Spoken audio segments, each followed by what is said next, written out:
کسب د عربۍ ژبې ټکی دی. عربي کسب چې دی هغه دغه ته ویل کېږي د یوې پیشې ته یا هنر ته. او بله معنی د زده کړې په معنی کې هم راځي. یو شي زده کول چې دي د هغې ته هم کسب ویلی شوی دی. پښتنو همیشه قبیلوي ژوند کړی دی، د ښاري ژوند نه ډېر په ډډه پاتې شوي دي. نو حتما چې پښتانه به زمیندارۍ سره نږدې پاتې شوي دي. د دغې وجې نه پښتنو به د ځمکو مالکان وو او دوی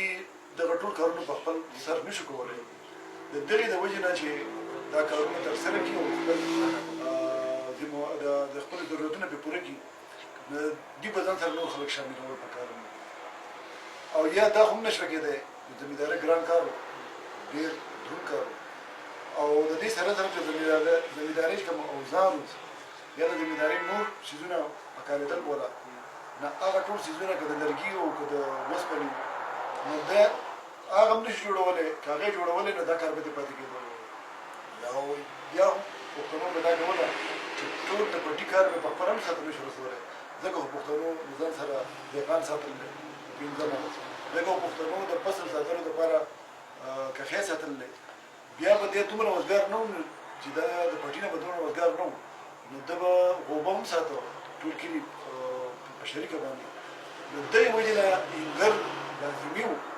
ځکه چې انګر ځکه لازمي و. او دا انګر نه دی بلکې اهنګر دی، پارسۍ ژبې ټکی دی. اهن په پارسۍ کې اوسپنې ته وایي او ګر جوړونکي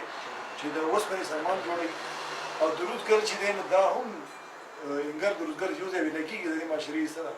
درود په پارسۍ کې لرګي ته وایي او ګر چې کوم د لایقه استعمالېږي، ګر لایقه همیشه د جوړونکي په معنی کې استعمالېږي. نو د لرګي کار چې کوه به درودګرو او دا دواړه تقریبا به یو سړی و اکثر. زموږ په دې کلي کې داسې دي چې لکه ټول په داسې وو چې په دغې به هم پوهېدي او په دې به هم پوهېدي. د دې کار چې دی د تونۍ د ګل کولو پورې ما د یو انګر انټرویو کړی و، نو هغه خبره کوله چې مونږ به دا اکثر به داسې کېده چې ما ورته تپوس وکړو چې تاسو به خپل خرڅول یا دغه داسې به نو هغه داسې خو په ډېره کمه کېده. زیاتر به د یو سړي اوسپنه راوړه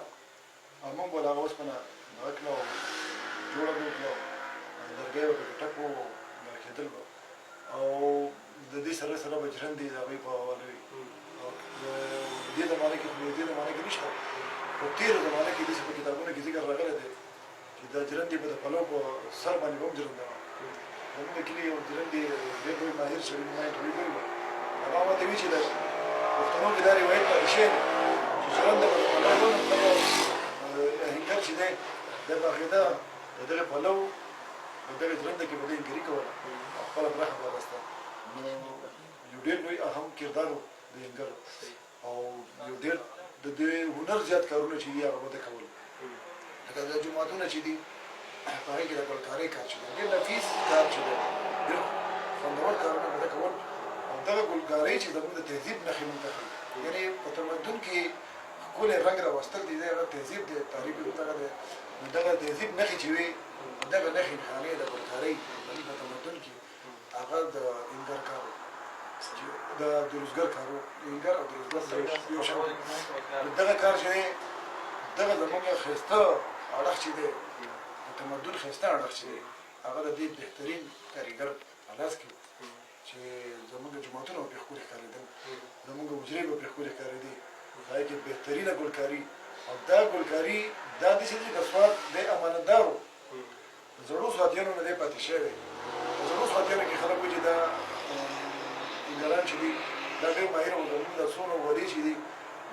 کلو دا ولي چې د ننګورې دا واله چې ده دا کومه غټه مشهوره واله چې ده داسې یا نور غټ نهرونه چې دي دا د زړو سواتیانو نه پاتې شوي او هغه ډېر زیات ماهر و. او اوس هم د هغې ثبوت دا دی چې په هزاره کې چې کوم هغه سواتیان دي دغه شان ژرند دی، دغه شان طریقه زموږ چې سیم ټو سیم دغه عمل دی چې دې ته نیولی دی. موږ ته یوسفزو ته خو تیار شی پاتې شوی دی. سوات کې چې څومره دغه و دا موږ ته تیار پاتې شوي دي. موږ د زړو سواتیانو په نقل دغه پاتې شوي. او که تاسو فکر وکړئ په انګرانو کې زیاتره خلک چې دي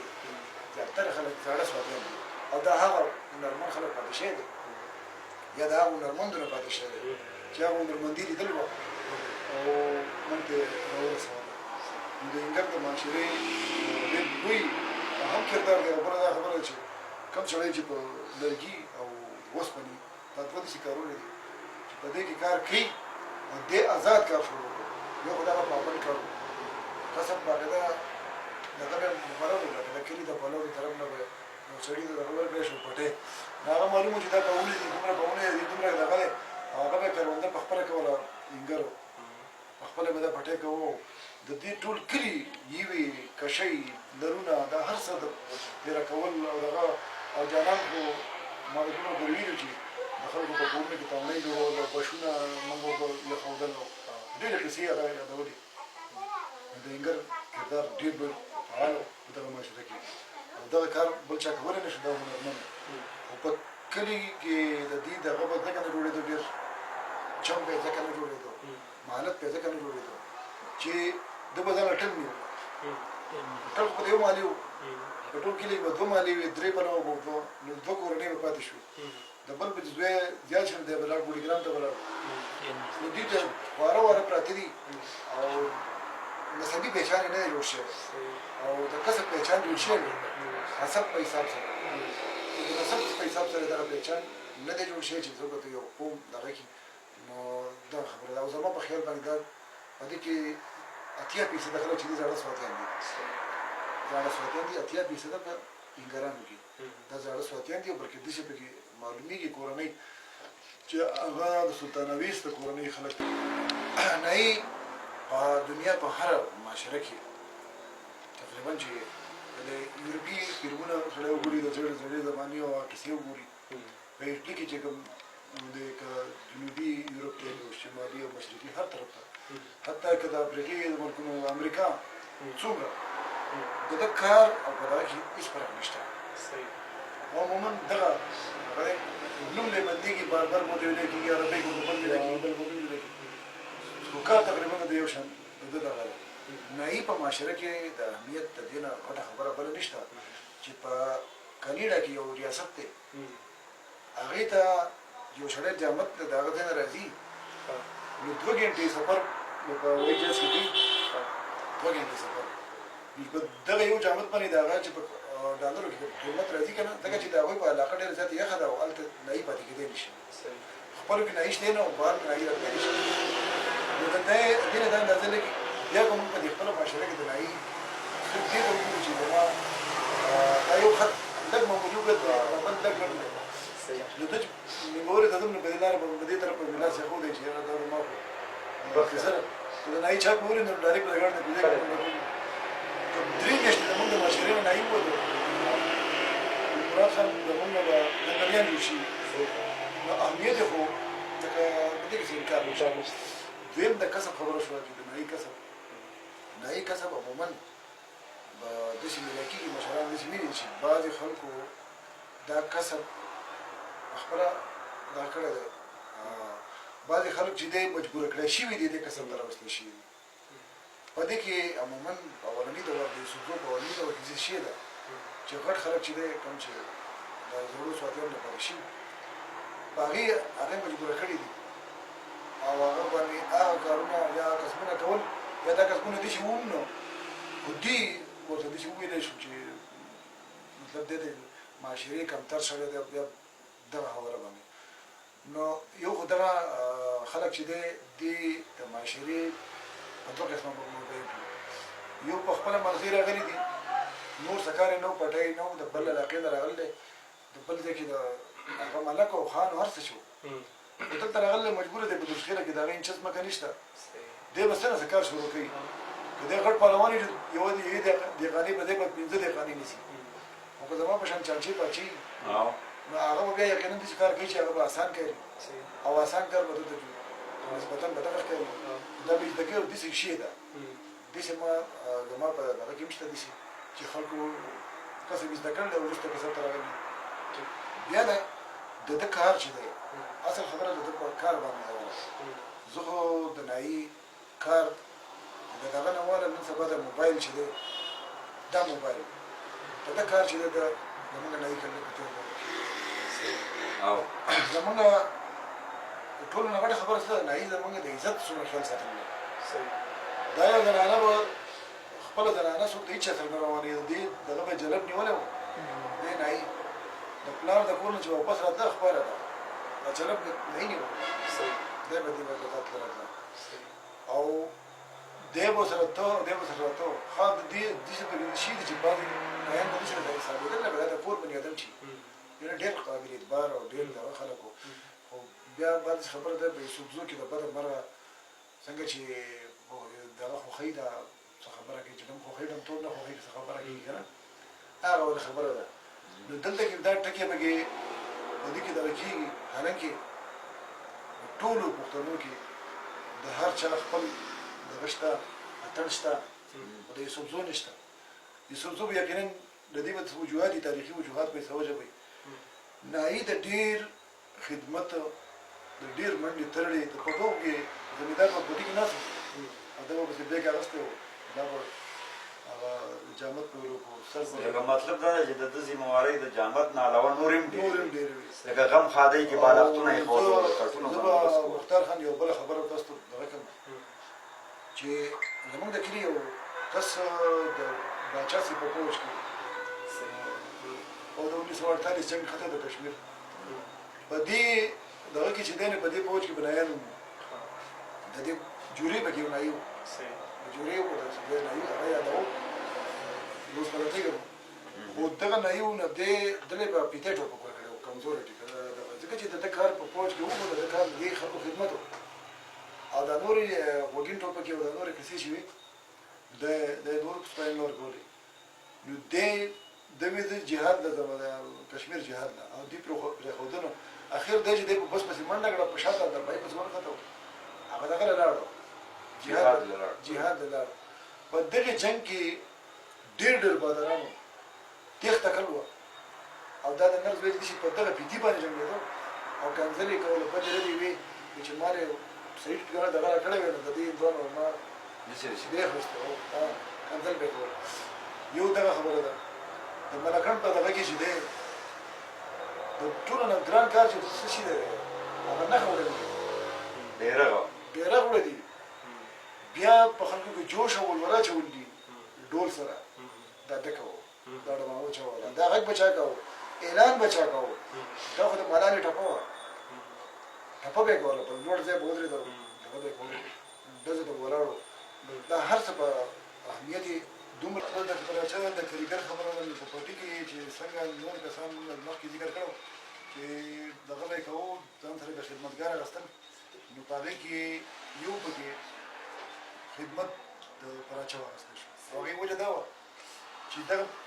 ټولې دانې غلې دا هر څه خو ته ترېشر کولی شو غوبل کولی شو خو دی په سر نشي راوړی دغه دومره سیمونه په سر نشي راوړی نور څه متبادل دغه نه و چې متبادل راووت نه کریګر بس کردار کم شوی دی که نه ډېرې پټي ته ځي ډېران وړي او پیاز دومره وباسي په سټو نو اوس خبره تقریبا ختمه شوې ده دې نه علاوه خلکو به کورونو به دغه راوړي ده خاورې هر کوټه چې وه هغه د خاورې وه نو په دې کریګر باندې نښې نه چې اتیا بورې دي د سر بورې یخودې وي خاورې به مخصوص ځای نه راوړي کارخاندوني وو دغه کارخاندونو به یې دغه راوړل او دا په ده باندې دا دغه د دې نه علاوه په ده باندې ګوړه ایښودی شوې وه دا به نیکله نیکانو له ګوړه ورکول او دا کیسې هم وي د دې نه علاوه بله خبره هم وه کریګر باندې خصوصا هغه د مېلمنو دپاره د بلستنو انتظام چې دی دا هم به خو دا د دې سره یوازې دغه کریګر نه و دا به هغه تجارت کوي شوق راجکان باندې چې هغه مالدار و مالدار او دوی به د کلي مالک او یا دغه چې دی د دې مېلمانه چې به راتلو بسترې هم دغه کوو حجرې له به یې راوړئ به وله بسترې وله دوی راوړي نو د دې په ذمهوارو کې دغه ذمهوارۍ ډېرې وي او نورې بلا ذمهوارۍ د اختر شوقدر او دا کیسې پیسې هم کېږي د مېلمنو دما وي لکه څنګه چې د هندوانو باندې په اختر کې مټایي ایښودی شوې وه پښتون کلچر کې دا هم نو دا یې پکې نه ښه نو د دې کریګر چې دی کار چې دی دا به دا و چې په دغه شلمه به اخېسته دانو کې او جوار غنم